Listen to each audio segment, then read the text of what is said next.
All right, this is my review of the Yabano espresso maker.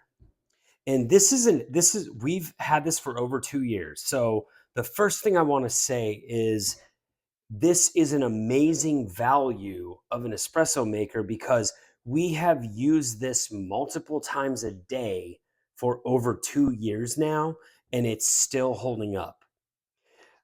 It's super easy to use. The water just goes in there.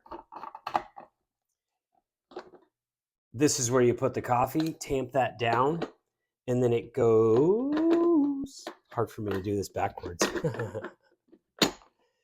It just goes right in there and locks in place. Now you even have, and then you just put that under there and just allow the coffee to go into it. You even have a milk frother. Now we've never used it for that because we just like espresso, but you've got that frother there too. So the value of this product, how long it's lasted us and how it's still going strong, I really strongly recommend you give this a shot, especially before you try other brands that are, you know, potentially not as good of a value.